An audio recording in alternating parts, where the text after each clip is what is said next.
Pues vamos a... Listo, pues muy bien.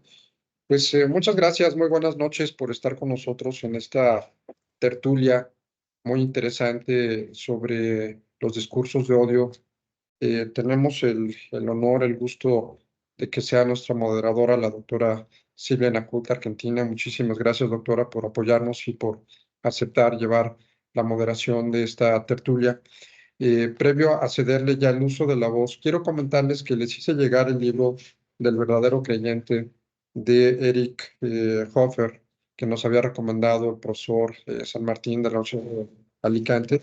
Y quisiera comentarles muy brevemente, hice mi tarea, les voy a resumir en 2 minutos, porque se me hicieron puntos muy importantes de lo que Hofer decía en relación a la ponencia del profesor San Martín. A partir de la página 107, les recomiendo, empieza toda esta parte de los discursos de odio. Unifica los elementos más heterogéneos, utilizando el odio como un mecanismo, y pone el caso de Hitler, cómo Hitler utilizó ese odio que fue contra el pueblo judío, pero que a su vez empezó a involucrar a otros países como Polonia, Rumanía, Hungría, Francia, ¿no? Dice, Hitler utiliza a los judíos como un demonio, hablaba de los dichosos demonios. Y algo que me pareció muy interesante de Hofer es que cada dificultad y fracaso del movimiento es obra del demonio, ¿no? Era como una parte de adhesión. Cada dificultad y fracaso del movimiento es obra del demonio. Cada éxito es un triunfo sobre sus maquinaciones. Entonces utilizaba estos demonios como forma de contrarrestar el discurso de odio. Y luego el discurso irracional es el que nos ha sido impuesto al aliarnos, al ser como parte de una unificación. Ya hablaba de la incompetencia como defectos, ¿no? Como bases para este discurso de odio. La incompetencia, el no ser útil, la culpa, los defectos. Y finalmente algo que me llamó mucho la atención es el desprecio. Al momento de hablar del desprecio, señala Hofer que son pasiones más injustas y criminales que engendran un odio mortal contra la verdad que lo hace culpable y lo convence de sus defectos. Eso quise compartirles rápidamente. Ojalá puedan darle lectura al libro de Hofer. Y bueno, pues ya me callo. Ahora sí, doctora, perdón por Bueno, el retraso gracias. involuntario. Te escuchamos. No, está bien, gracias Sergio por la oportunidad de moderar precisamente este tema tan interesante y tan actual. Bueno, yo no voy a reproducir lo que ya hizo el doctor San Martín en su disertación tan interesante, porque bueno, tenemos suficiente material y está grabado también lo que él nos para enfatizar y simplemente para hacer una introducción de definición, como él lo dijo, que el discurso del odio es barato y da rédito político y lo da a muy corto plazo, ¿no? Eso es una, digamos, premisa que a mí me impactó bastante. Y además de toda la data que él dio y el diagnóstico que hizo, tan ilustrado con algunos ejemplos también de cómo está también la situación en otros países, ¿no? Que no solamente esto se ciñe a nuestros países o a nuestra situación más inmediata. Ahora bien, a mí lo que me interesa mucho es marcar frente a estos discursos de odio cuáles son las medidas, eh, algunas de las medidas o medidas que se pueden tomar para contrarrestar estos discursos de odio, porque cuando tuvimos la reunión el otro día, nosotros frente a esto, todos, la mayoría que estuve escuchando nuevamente, nos sentimos como con la necesidad de preguntar, bueno, ¿cómo hacemos para que esto, digamos, se neutralice o contrarreste? Entonces, para recapitular y recordar lo que nos dejó como mensaje el doctor, que me parece un aporte muy constructivo, es el tema de la ética pública en los servidores públicos, el reclutamiento meritocrático, las convocatorias nacionales, todo en esto en orden al saneamiento político, ¿no? Como un punto de partida. Las modificaciones al sistema electoral, para que lleguen los funcionarios, los gobernantes lleguen preparados, los electores que elijan sus candidatos, habló de los distritos uninominales. En fin, y habló también de la despolitización de las administraciones públicas y las fuerzas de seguridad, refiriéndose al ejército, a la policía, salvo, dijo, la función consultiva que pueden tener los cargos políticos.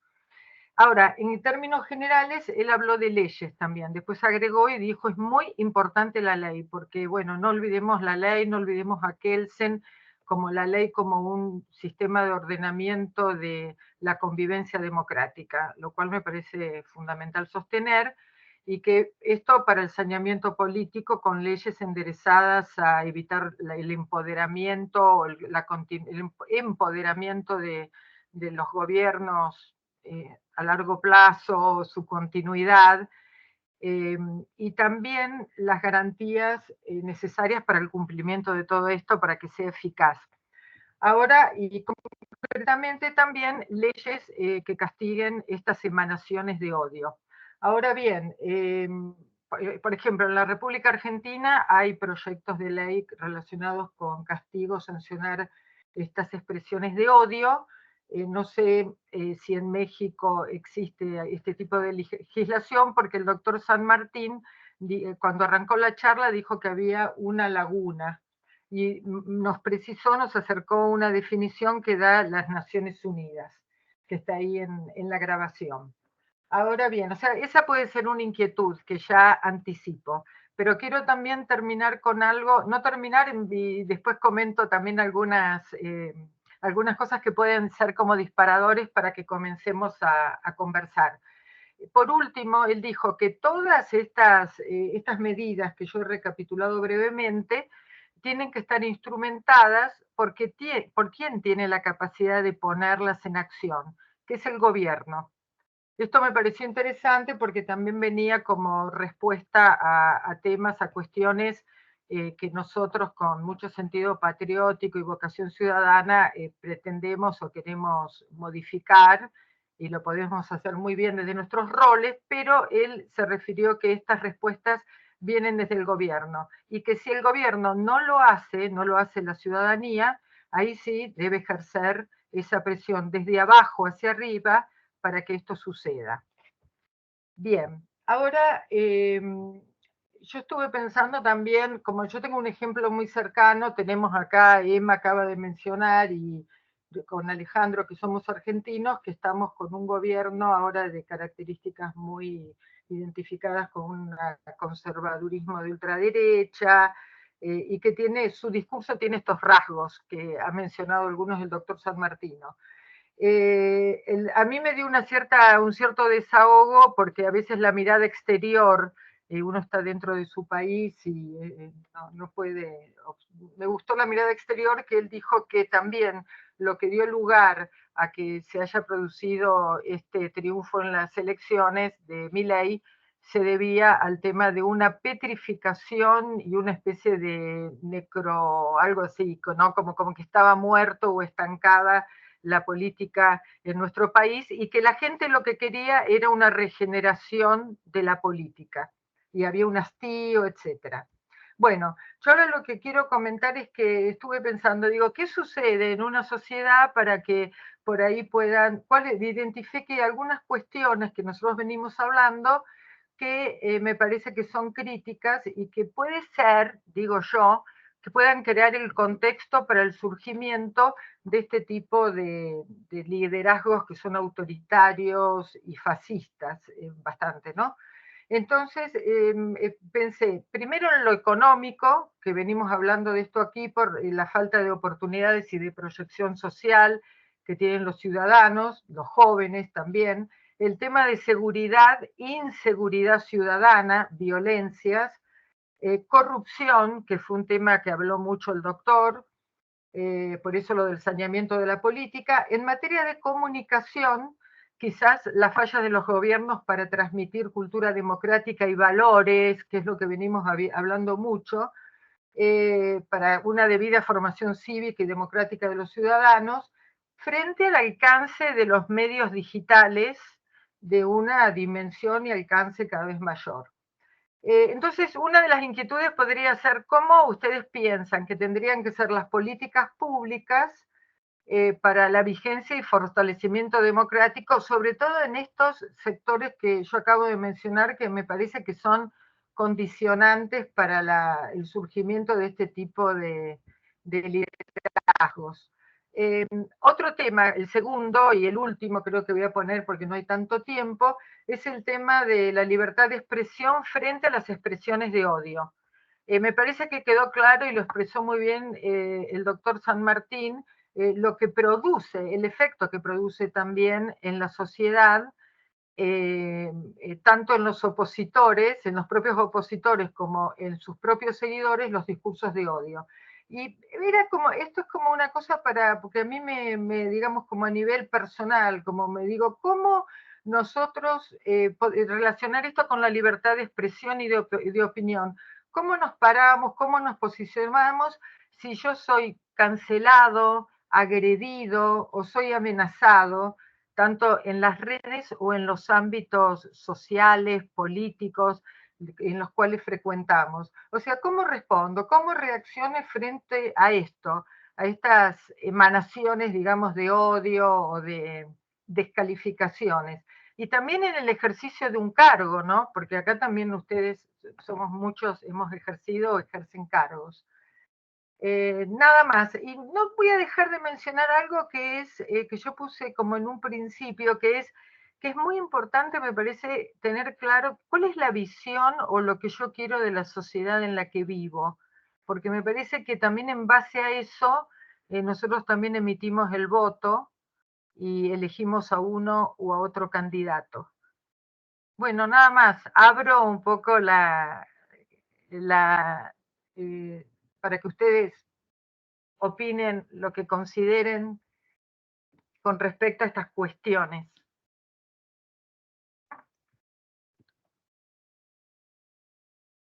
Muchas gracias, Silvia. Adelante, quien quiera hacer el uso de la voz, por favor, adelante.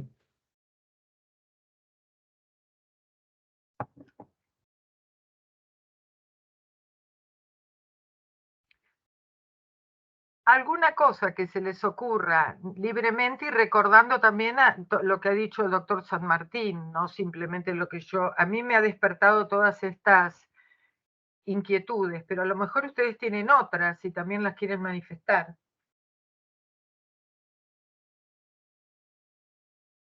Adelante, creo que está Claudia y Mariana y Abel. Adelante, Claudia, Mariana y luego Abel. Adelante, por favor.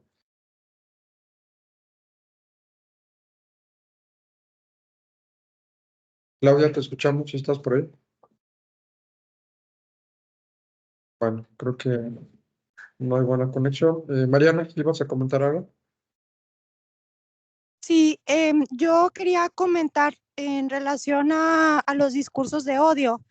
El doctor San Martín hizo un comentario muy interesante, que es que el discurso de odio se fundamenta en una división social.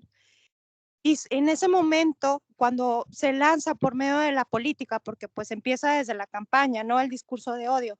Desde que se lanza en ese momento, ¿qué es lo que hace a los ciudadanos optar por esa, pues por esa opción, ¿no? Y al final de cuentas eso también me remite a ciertas cosas que vi en la carrera de psicología, que es la pirámide de Maslow, en donde si una persona no satisface sus necesidades básicas, no puede llegar al siguiente nivel del raciocinio. Y cuando tú lo llevas, por ejemplo, vamos a decir, un discurso político de seguridad, la argumentación va a ser irracional. Cuando hablamos en discursos de odio, lo que intentan hacer es dividir, polarizar, hablar de inseguridad, hablar de te están quitando a ti y hacer una polarización. O sea, ¿cómo podemos nosotros como sociedad delimitar las campañas? Porque al final de cuentas esto es producto de un sistema político en donde la población, pues bueno, viene desde un marketing, desde una planeación, desde una estrategia que daña todas las estructuras sociales, porque bueno, podemos hablar de normas del derecho, pero pues estas también se alimentan de la sociedad, ¿no? Yo creo que ahí, en qué es lo que lleva y cómo se manipula la población, ese es el tema más fundamental, porque pues al final de cuentas son estragos lo que deja. No sé ustedes qué opinen.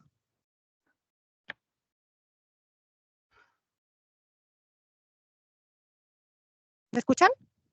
Sí, sí, Sí, adelante, bueno. sí. O sea, Sí, gracias, bueno, Adela. les decía, hasta luego.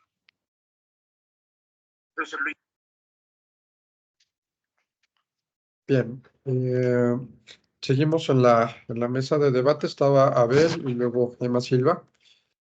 Abel, adelante, por favor, ¿ibas a comentar algo? Sí, gracias, doctor. Gracias nuevamente. Saludos a todas y a todos. Bueno, es en relación precisamente a lo que decía la doctora Silvia y la doctora Mariana. El tipo de discurso que existe hoy día, precisamente tal pareciera que en lugar de abonar, divide.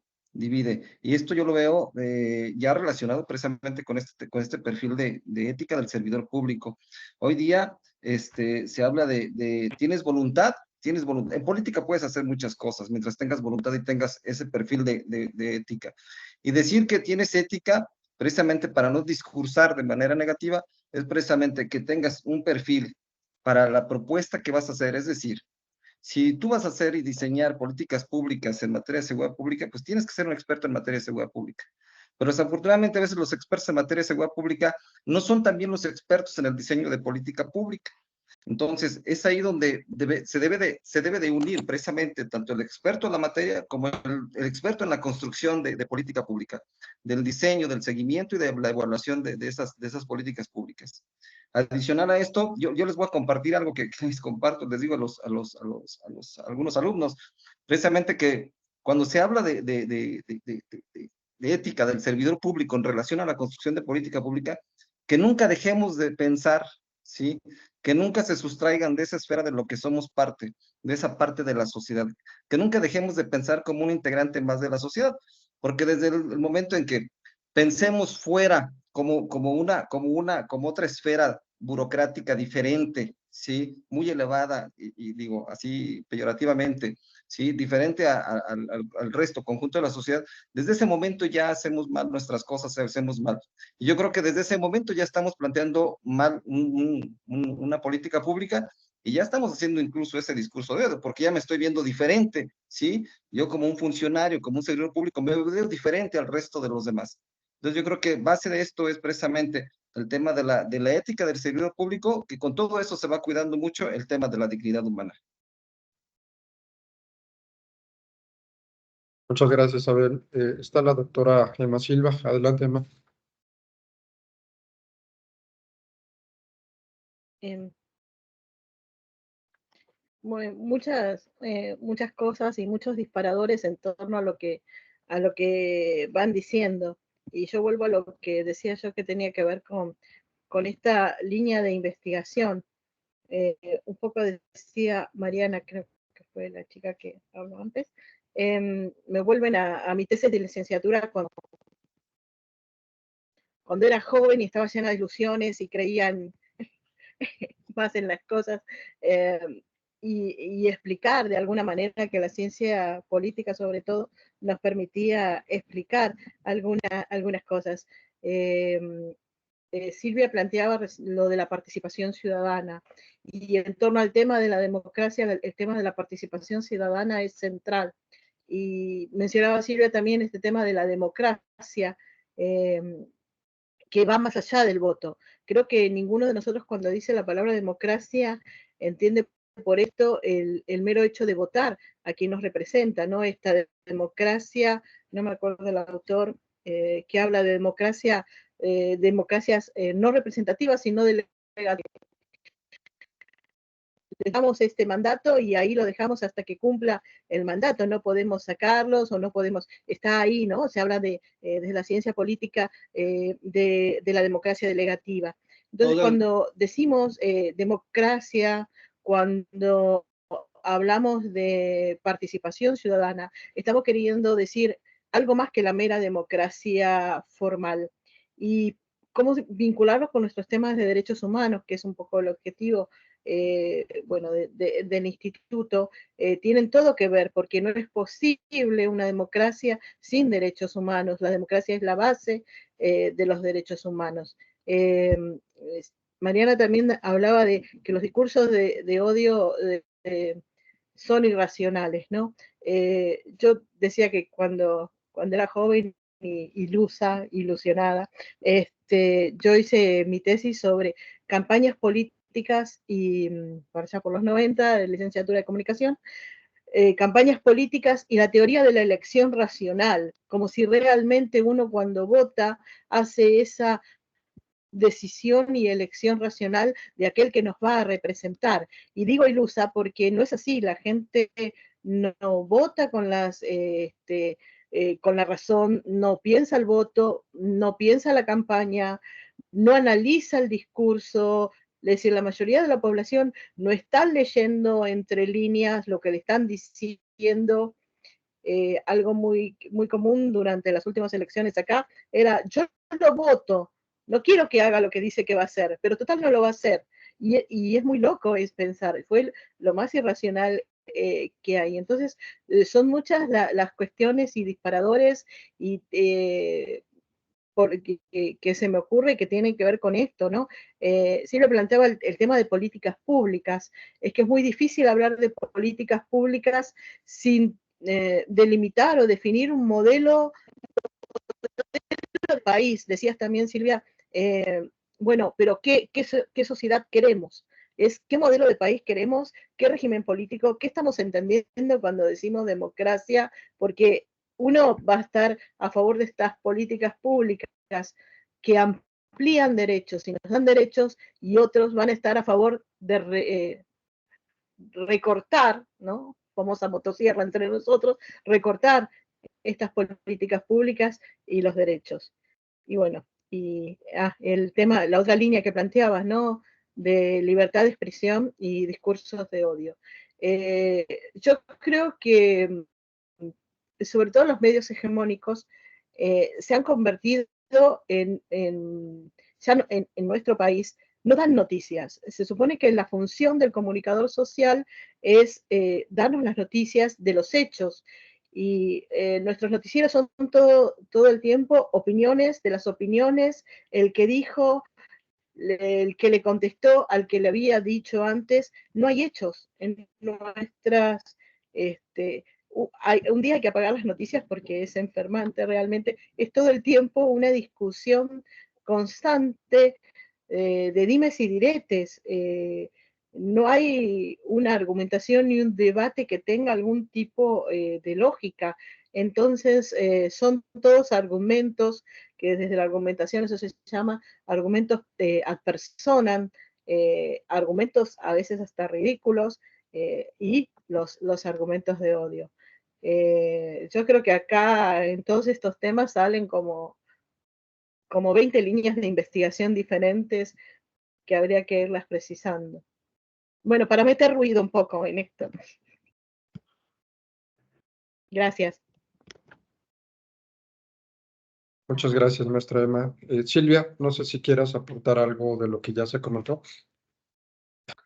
Lo que podríamos pensar, tal vez, que he escuchado también en las respuestas, es el tema de, bueno, en términos generales, quizás es muy pretencioso, pero ¿cómo podríamos limitar estos discursos de odio? Es decir, por un lado, por supuesto, que tenemos un montón de razones de fondo, de situaciones económicas, políticas, etcétera, y la ley también, ¿no?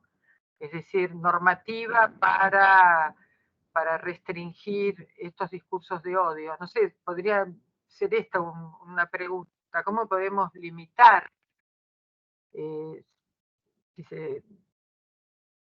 Esa sería la pregunta.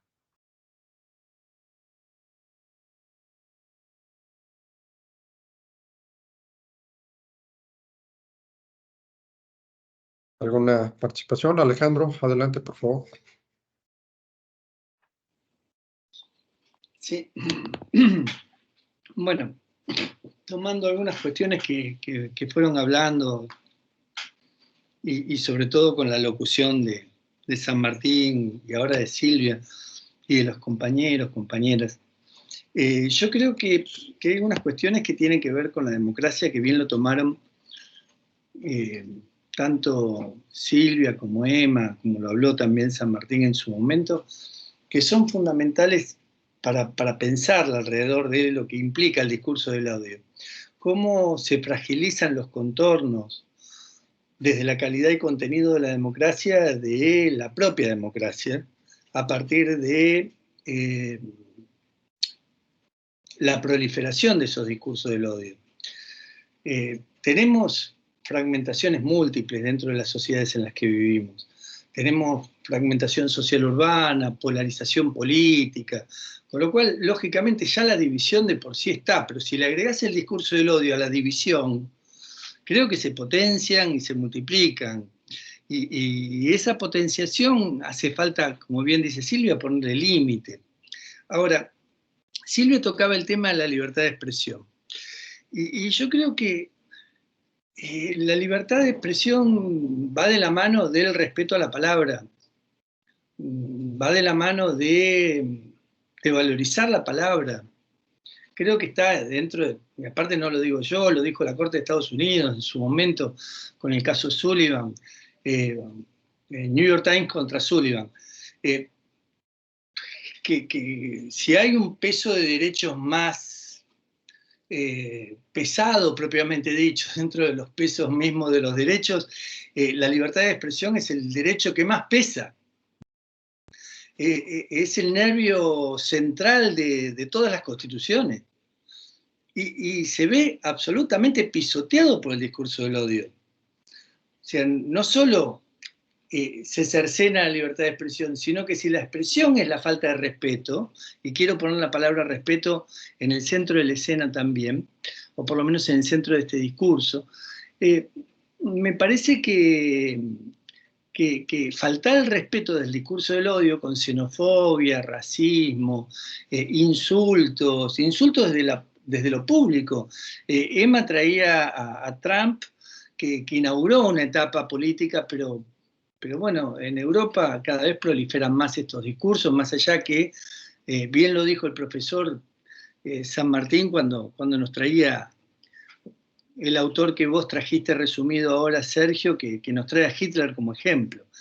Digo, discurso de odio desde el poder hubo mucho, pero bueno, Trump, Bolsonaro, Milei mismo ahora, yo creo que están exacerbando también la intención de correr esos límites, de correr los contornos. ¿Hasta dónde la democracia asimila? La pregunta que yo quiero hacer es, ¿hasta dónde la democracia es capaz de asimilar el discurso del odio y procesarlo? Porque si le queremos poner límite, primero nos tenemos que preguntar cuáles son los estamentos democráticos que se derrumban con ese discurso del odio. Y uno de los primeros es la libertad de expresión. Porque la gente con un discurso del odio desde el poder se atemoriza a hablar. Empieza a haber temor.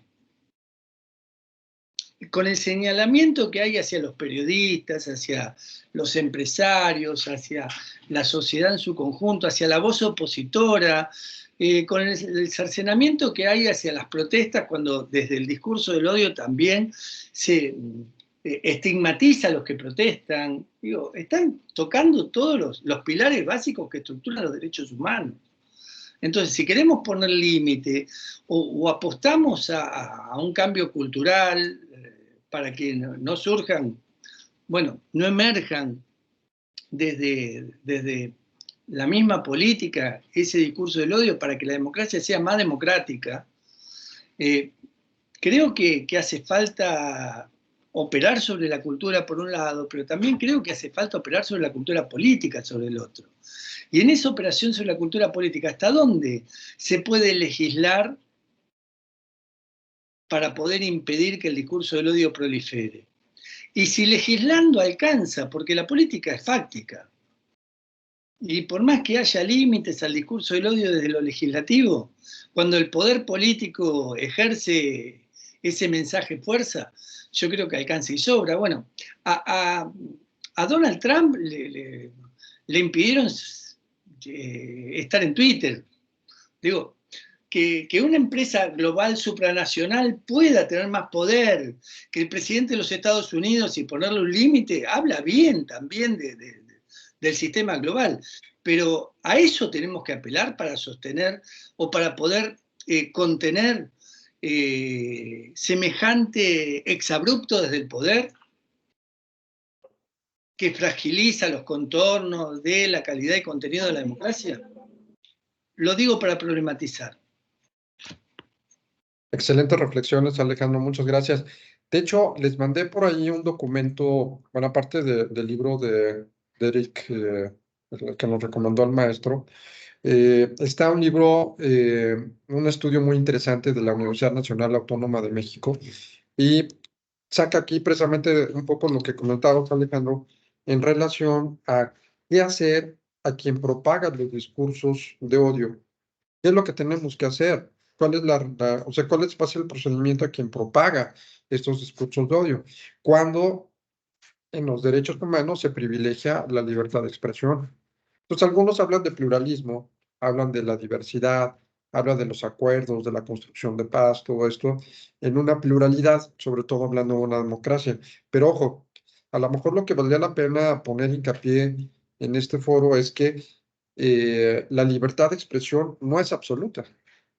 Eso hay que partir sobre la premisa, sobre todo, por ejemplo, por acá el magistrado nos comentaba, Gabino, hace un rato sobre el tema de su interés de la ponderación de derechos.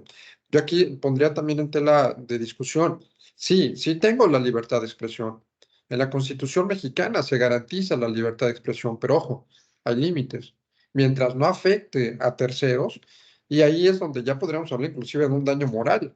Podríamos hablar de una afectación que sufre una persona en sus sentimientos, honor, decoro, vida privada, que está sancionada en el Código Civil mexicano, como una responsabilidad que requiere una indemnización, ¿no?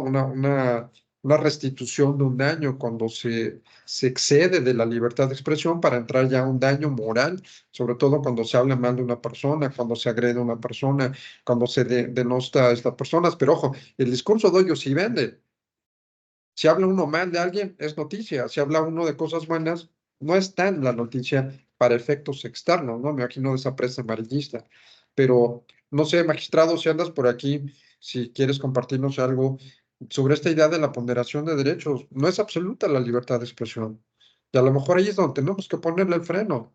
Sea quien sea, tiene libertad de expresión, sí, pero ¿hasta dónde deberíamos nosotros limitarle? ¿Será eh, una fortaleza constitucional la que necesitamos hacer, poner más candados, promover ante los órganos jurisdiccionales, o una resistencia civil? Tenemos que actuar de manera pacífica, demostrando nuestra inconformidad sobre los discursos de odio. No sé por ahí si este magistrado o alguien si quisiera también participar en estos temas que ha propuesto Silvia, Alejandro, Emma, Abel, Mariana, ¿no? Eh, Quizás este sea el punto medular de esto. ¿Hasta dónde tengo yo el derecho aunque sea el presidente de una nación? Al contrario, con mayor compromiso el presidente de una nación debe de evitar confrontar. Decía, divide y vencerás, ¿no? Aquellos que luchan por el poder y acarreo de masas, pero en realidad no podamos ponerle un freno. Los derechos humanos son absolutos y la libertad de expresión no tiene límites. Discurso de odio se puede propagar, como por ejemplo en la lectura que se me hizo muy interesante de, de Hofer, ¿no? De Eric Hofer, donde ponía el caso de Hitler. Bueno, imagínense ese discurso de Hitler que manipulaba gente ignorante, que era parte de una idea, de un plan que por supuesto iba en contra de la humanidad. ¿Hasta dónde debemos permitirlo? No sé si alguien quiera aportar sobre estas ideas que creo que pueden ser un punto importante. Sí. Yo no tengo dudas que tiene que haber una limitación, tiene que haber una regulación, no tengo dudas, porque al margen que se cumplan o no las leyes, porque bueno, ya venimos hablando de esta problemática, no solamente en el tema de los discursos de odio, pero yo la verdad que prefiero que tengamos una democracia formal a no tener nada, o tener los derechos legislados, y yo tengo las herramientas para defenderme, que no tener nada. Así que a mí no me cabe la menor duda de que es positivo, digamos, limitar a través de las leyes.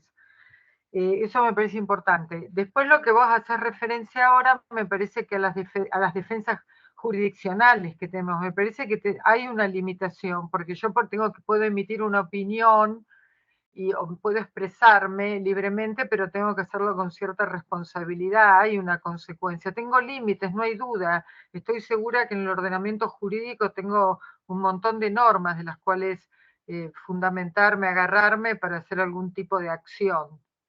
Eso sin duda. Lo que marcaba Alejandro, que me parece que está bien para problematizar, porque después lo vemos eso nosotros en la realidad diaria, de que hay una cultura de la transgresión, de desobedecer, de que no se cumple. La vez pasada yo comentaba también este tema, por ejemplo, el caso de lo que pasó con la embajada ¿no? mexicana en Ecuador, que es una cosa insólita.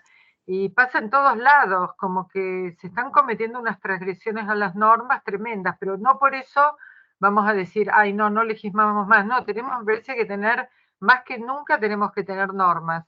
Ahora después, el tema del cumplimiento y de la aplicabilidad es un tema por ahí más complicado, que por ahí, bueno, los jueces podrían también comentar algo. Ahí Alejandro quiere hablar. No, simplemente quiero hacer una aclaración respecto a lo que estamos hablando, porque yo hablé de una lógica bidireccional de la libertad de expresión. Porque cuando hay un mensaje del odio desde el poder, se cercena la libertad de expresión de los otros. ¿Quién quiere hablar cuando desde el poder hay un mensaje de odio?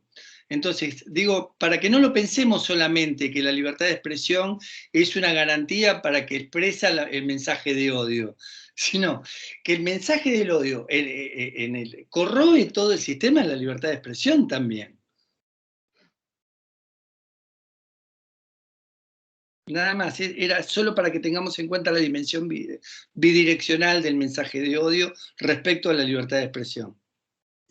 Sí, claro. ¿Quién va a querer hablar, no? Cuando existe esas imposiciones políticas. Acá hay algo muy típico. Nuestro presidente criticó a algunos artistas, a una comensal histórica, ¿no?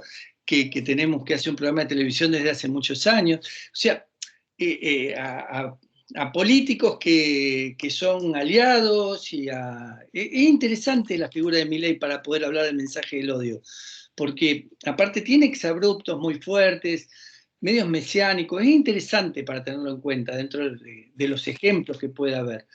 Y realmente al Papa mismo lo ha insultado, dijo que era el diablo. Bueno, realmente esto que pareciera ser menor, si le dice eso al Papa, con el poder del Papa, el Papa se puede reír y abrazarlo, después en nombre de ponerle otra mejilla.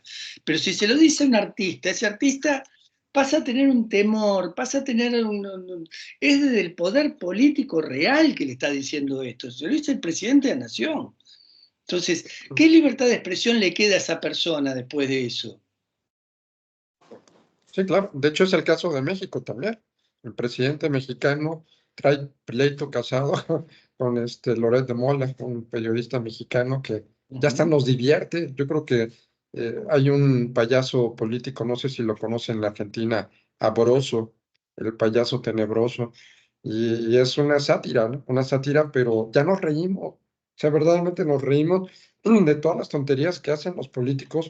Y bueno, estamos hablando de dos mandatarios de dos naciones muy importantes. Está el magistrado Gavino y la doctora Laura Pastrana. Adelante, Gavino. Sí, buenas noches. Muy enriquecedor realmente lo que ha comentado, puntualizado Silvia, como Alejandro, como Emma. La verdad es que el discurso de odio existe en todos los ámbitos. A mí me sorprende mucho cómo en el ámbito familiar, de pronto, pues los padres llevan un discurso de odio en un propio expediente y llevándose por encima el derecho tutelar de los menores o queriendo estar por encima del derecho de los menores. Y cómo a nosotros como autoridad nos toca meter ese orden y sobre todo para el respeto, para la dignidad humana, para llevar un buen proceso. Existe un gran problema porque el discurso de odio va enfocado al desorden, a la falta de respeto de las normas, al no respetar las normas tan fácil como eso. Por eso yo decía que The Working en su libro de Imperio de la Justicia hablaba sobre que y mencionaba mucho que el derecho es un hecho inminente, existe. Y hablaba básicamente de que existen reglas o existen principios. O sea, las reglas se cumplen, porque si no se cumplen, entonces valga la redundancia, de cumplir con su objetivo, con su espíritu. Si las reglas no se cumplen, pues entonces dejan de estar funcionando para lo que fueron creados. Y el principio es un mandato de más optimización, que va más allá de las reglas, que va más allá de tutelar cuestiones que no establece el mismo derecho, que vamos más allá de los principios. Y realmente, pues es claro, actualmente vivimos el discurso de odio no solamente en cuestiones políticas, sino hasta en cuestiones jurídicas, ¿no? Bueno, para empezar, ahorita existe un odio contra cualquier servidor público, cualquier funcionario. ¿Por qué? Por el simple hecho de ser servidor público, o ser juez, o ser magistrado, tratar de cambiar esa percepción. ¿Para qué? ¿Para qué? Para que, pues, criminalicemos, para que juzguemos, para que prejuzguemos, para que tengamos una falsa percepción. Digo, efectivamente hay funcionarios que no cumplen con las normas éticas, pero eso no implica de que todos los servidores sean antiéticos. Y te puedo decir hoy por hoy que en Quintana Roo, por ejemplo, te puedo hablar de que el 90% de nuestros jueces y magistrados tienen maestría y doctorado. O sea, la formación, el perfil, el estudio, la dedicación, el hecho de dar la parte que nos corresponde para todos los ciudadanos, para dar el mejor resultado, para aplicar todas las técnicas de derecho, para prepararnos en materia, bueno, un control constitucional, en materia de derechos humanos, para tutelar los derechos humanos. Pero el problema de la libertad de expresión es precisamente eso, de que hay que tener un orden y sobre todo un respeto a las normas. Creo que ahí debemos estar enfocados a no brincarnos o saltarnos las normas. Y eso es fundamental y como primer principio básico para poder, para poder dar un mensaje ¿a quién? A la ciudadanía. Porque el problema es que como ciudad, como tejido social, como familias, como núcleos de la sociedad, pues al darles discursos negativos, falsas percepciones, falsa información, pues claro que va dañando. Por ejemplo, ahorita tengo unos casos y me menciona un caso nada más así de manera genérica para no tener los datos que pudieran identificarlo, en donde existe un servidor público que fue dañado, que fue con una falsa nota afectado, es daño moral, ¿no? Y cómo afectó su imagen. O sea, cuánto trabajo le costó a él defenderse, demostrar, aportar los medios, cuidar el proceso, aportar los medios suficientes para que al final, y esto hablo de cuestiones políticas de un municipio, como gente de síndicos, un síndico calumnia a otro tan fácil, tan sencillo, y que al final le cuentas demostrar que realmente es una persona proba, que es una persona experta, que es una persona que tiene la formación, que es una persona que eso no fue una falsa percepción, pero el daño está hecho. Y eso es a lo que nos toca a nosotros confrontarnos días con día. Entonces, la realidad es que qué tanto daño hace un discurso realmente al ser humano, ¿no? ¿Qué tanto daño puede hacer una indebida, pues una indebida, pues quizás, ¿qué te puedo decir? Pues un indebido, pues, apreciación, percepción, falta de objetivo, falta de ética. Y eso es lo que nos ha llevado a nosotros a dañar la cultura. Por eso hablaba yo de un principio de la legalidad, porque de la cultura de la legalidad. Hay países en donde la norma es primordial, en donde el respeto es primordial, en donde los principios generales básicos de no dañar a alguien, por ejemplo, son fundamentales. Hay normas tan sencillas, tan fáciles, pero que juegan un papel prioritario. La realidad es que nosotros es quienes hacemos la sociedad que queremos obtener. Y esa es la parte que para mí es fundamental. ¿Qué es lo que podemos hacer y aportar para que realmente podamos contrarrestar ese discurso de odio y vivir la sociedad que al menos a mí me tocó vivir, llena de valores, llena de muchas cosas que son buenas y positivas y que nos permiten hacer mejores servidores públicos y mejores seres humanos? Muchas gracias. Eso es lo que yo quería comentar. Muchas gracias, Gabino. Tenemos dos participaciones más, la doctora Laura Pastrana y luego Mariana Dalma. Adelante, Laura. Gracias, buenas noches. Bueno, pues ya tocaron el tema las dos personas que me antecedieron, Sergio, y no con un ánimo de politizar ni nada, pero simplemente quería compartir con nuestros colegas argentinos que me da la impresión de que este tema del discurso de odio, al menos en mi país, lo que está sucediendo en la última administración, es que se vuelve tan cotidiano, tan sistemático, y es diario, todos los días, a una determinada hora. Hay un tiempo televisivo que se dedica a un discurso de odio sistemático, ¿no? Entonces es como se da todos los días, se va invisibilizando o se va naturalizando, mejor dicho, ¿no?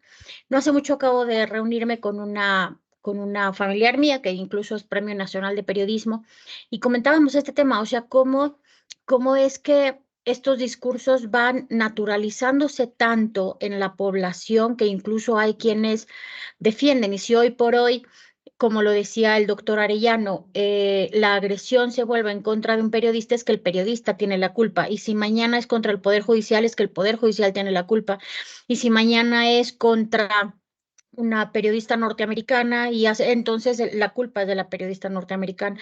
Y si entonces cada vez que se construye un argumento, se destruye, ¿no? Me parece que un pensamiento racional, porque lo que genera este discurso de odio es una intromisión hacia todos los mexicanos, mejor dicho, hay una polarización.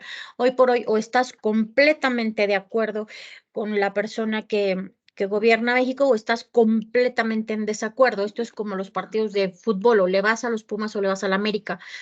Y no hay términos medios. O sea, hoy por hoy en el país es muy difícil platicar con alguien a quien no le importa la política o a quien no le importa lo que está pasando con quien nos gobierna, porque ha generado este nivel de polarización. Incluso hoy los mensajes son de, deja que los políticos se destruyan, pero no nos destruyamos como familias. En los grupos de WhatsApp se ha sugerido no tocar temas de política. ¿Por qué? Porque ha logrado polarizar las opiniones, pero además quienes defienden, quienes ya se subieron al rol también del discurso de odio, pues han hecho esta cultura de destruir al otro como un acto cotidiano. Y esto me recuerda un poco al proyecto de investigación que estoy haciendo, que tiene que ver con el acoso laboral, porque hay una figura muy interesante. El acosador no va solo, el acosador siempre necesita tener seguidores, ¿no?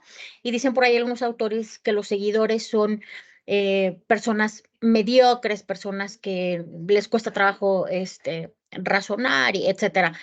Y entonces esto pareciera que está sucediendo, ¿no? Permítanme un poco esa comparación, porque ah, tenemos a una persona que nos gobierna que acosa, ¿no? Insisto, con este modelo sistemático, diario, 2 horas o 3 días, o 3 horas o 4 horas cada mañana. Y entonces viene un grupo de seguidores que no importa el argumento, si ya lo dijo quien debía decirlo, es cierto, y entonces viene un grupo de personas que sigue, digamos, echando raíz ante esa agresión. Y eso, pues me parece que ha generado también cierta destrucción. Aquí incluso hasta ha motivado diferencias en la opinión pública, y es un caos, es un desastre. Bueno, yo estoy en el grupo que no coincide con esas agresiones, creo que ya se dieron cuenta. Gracias por darme el uso de la voz, eso era lo que quería comentar. Gracias, Laura. Está la maestra Mariana Dalma. Adelante, por favor, Mariana.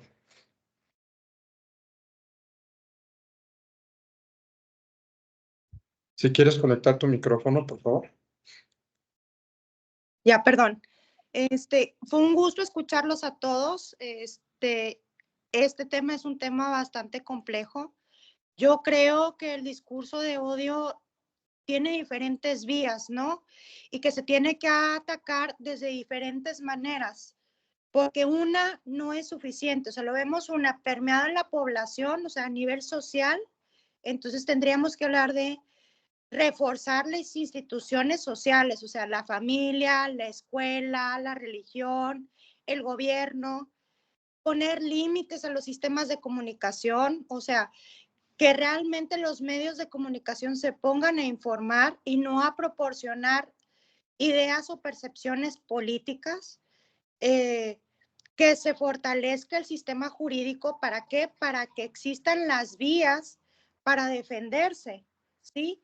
Adherirnos a algún tipo de tratado o a alguna instancia internacional que pudiera sonar como ente externo que en dado momento pudiera emitir un juicio de valor y realmente ejercerlo, ¿no? Como nación, como ciudadanos, como familia, porque el discurso de odio se permite desde el individuo, ¿sí?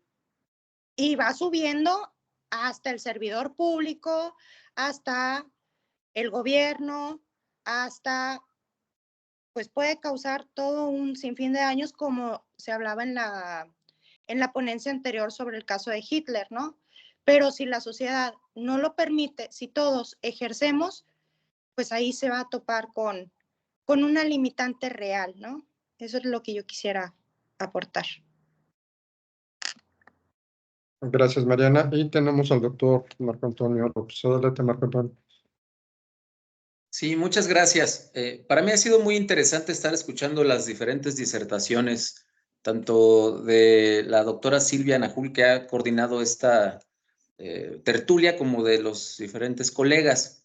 Y una de las primeras reflexiones que quería poner sobre la mesa para contestar la pregunta si se debía delimitar este derecho a la libertad de expresión en un momento determinado como posible detonante del discurso de odio, era que creo que la primera víctima del discurso de odio es la verdad. Y creo que es un tema que me parece importante abordar. El problema de los discursos de odio es que considero que la verdad se tergiversa y entonces no solamente los actores políticos o la propia sociedad en sus diferentes denominaciones, ¿no? Desde la perspectiva de ciudadanía o del pueblo, o las diferentes construcciones sociales que vamos haciendo como actores sociales, vamos cayendo en esa tergiversación de la verdad a partir de que los actores políticos o los actores sociales o las propias instituciones van tergiversando la verdad. De ahí que considero que es muy importante retomar una revisión teórica de pues algunos autores y pensadores que han hablado sobre esta problemática desde la gran problemática de la comunicación humana, ¿no? Pienso en Jürgen Habermas y la propuesta de la acción comunicativa y cómo la pretensión de validez del discurso es algo fundamental. O, por ejemplo, el propio Chomsky, que hablaba de que los canales de comunicación pueden volverse propagandísticos y por consecuencia manipuladores. Pero desde la perspectiva derechohumanista creo que hay una gran responsabilidad en ponerse en una postura neutra para hacer el análisis, porque evidentemente que no me cabe la menor duda que desde nuestros diversos horizontes y espacios políticos, laborales o sociales, incluso geográficos, pues tenemos una postura y una ideología, ¿no? Y creo que en un momento determinado el derechohumanismo pues nos lleva a tener que ponernos en una postura neutra. Y cuando hablo de la postura neutra pienso en John Rawls, ¿no? Con su teoría de la justicia. Porque de otra manera creo que entonces abonaríamos a lo que pretendemos combatir, que es el discurso de odio. Uno de los grandes problemáticas del discurso de odio en la actualidad, a mi juicio, es cómo las instituciones del derecho internacional de los derechos humanos han caído precisamente también en esta tergiversación de la verdad, ¿no? La tertulia pasada se hablaba de los ejemplos del nacionalsocialismo y lamentablemente dentro de las propias instituciones internacionales, en el pasado quienes fueron víctimas de estos discursos de odio, hoy se han vuelto victimarios, ¿no? Y eso dicho por las propias instituciones como la Corte Internacional de Justicia, que ha pedido que se apliquen medidas cautelares para poder evitar ciertas acciones beligerantes dentro de un conflicto internacional, específicamente hablando del conflicto de Oriente Medio. Incluso si cualquiera de ustedes hiciera un pronunciamiento en alguna de las redes sociales de uso público por todas y todos nosotros, en el caso del conflicto de Medio Oriente, hicieran algún tipo de posicionamiento que fuera crítico de la postura pues israelí, inmediatamente hay una censura a la postura o a la posición comunicativa. Y creo que eso es consecuencia de la tergiversación de los discursos de odio. Con esto quisiera ir al punto de que creo que hay que ir desde el derechohumanismo hacia ir construyendo desde una postura neutra una serie de categorías que puedan ir resolviendo la categoría difusa en la que se encuentra el discurso de odio, ¿no? Porque evidentemente que sí estamos en una línea muy endeble de la censura de la libertad de expresión, que es uno de los pilares fundamentales de la democracia, por lo menos de la democracia liberal y de la democracia en la que se insertan los derechos humanos contemporáneos y que muchos, bueno, me incluyo, muchos de nosotros creemos y promovemos como vía para poder solucionarlo de manera pacífica. Y resolver problemáticas como la que decía en la tertulia pasada el doctor San Martín, ¿no? El tema de la necropolítica que va generándose a partir del discurso de odio.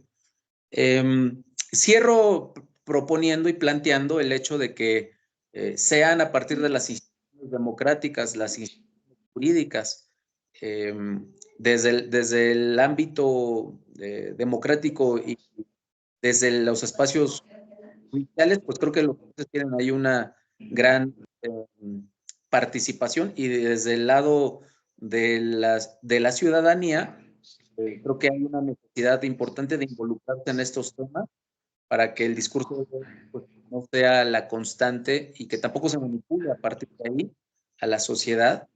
Hay que tener cuidado porque no solamente los actores políticos, es decir, a mi juicio el Ejecutivo, hablando del caso de México, no es el único actor que cae en discursos de odio, ¿no? El discurso de odio es una fobia social que se contagia, y eso es lo peligroso del discurso de odio, que otros actores políticos también caigan en ello. Eso sería todo. Muchas gracias. Excelentes participaciones. Muchísimas gracias, Marco Antonio. Silvia, ¿alguna reflexión final? No, creo que la verdad que es muy interesante todo lo que... Creo que nos quedamos con interrogantes, pero bueno, me parece que veo que hay caminos, ¿no? Me parece que como dijo Marco Antonio, el camino es con la democracia y con las instituciones, porque si nosotros estamos con derechos humanos, digamos, es una base misma de la democracia. Entonces me parece que tenemos que estar parados ahí, ¿no? Eso en términos generales. Después, bueno, hay mucho por desarrollar, y en mi caso digo también de investigar y estudiar en este tema. Muchísimas gracias. Pues sí, invita a seguir reflexionando. Se pueden sacar, como ya se había mencionado, varios temas de todo lo que hemos estado platicando por aquí. Le preguntaban a Mahatma Gandhi sobre la lucha de ideales, y decía Gandhi que se puede luchar perfectamente por los ideales sin violencia, sin atacar al otro. Y de ahí surge la contraposición hacia la paz. Ahí le preguntaban cuál era el camino a la paz, y él decía, no, la paz es el camino. Creo que por ahí va mucho el sentido de Gandhi, de la tolerancia, el pluralismo, la inclusión, la participación ciudadana, como mencionaba ahorita Marco Antonio. En fin, creo que hay muchos temas por ahí que surgen, que nos dan ideas, sobre todo para poder aportar más.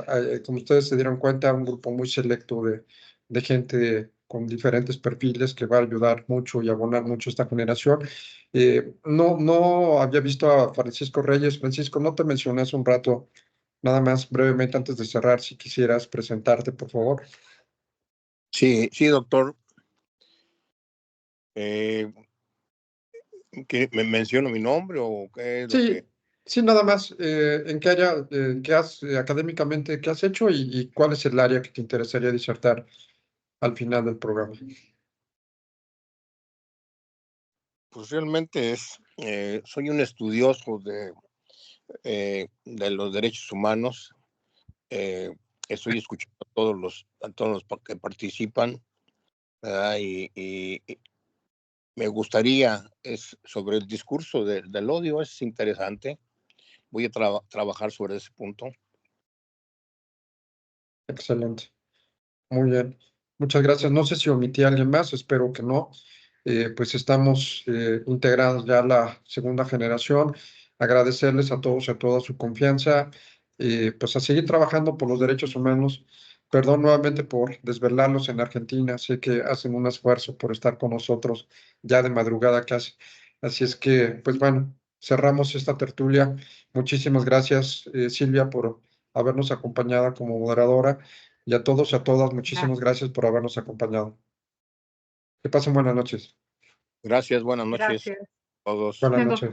Buenas noches. Gracias. Buenas noches a todos. Gracias.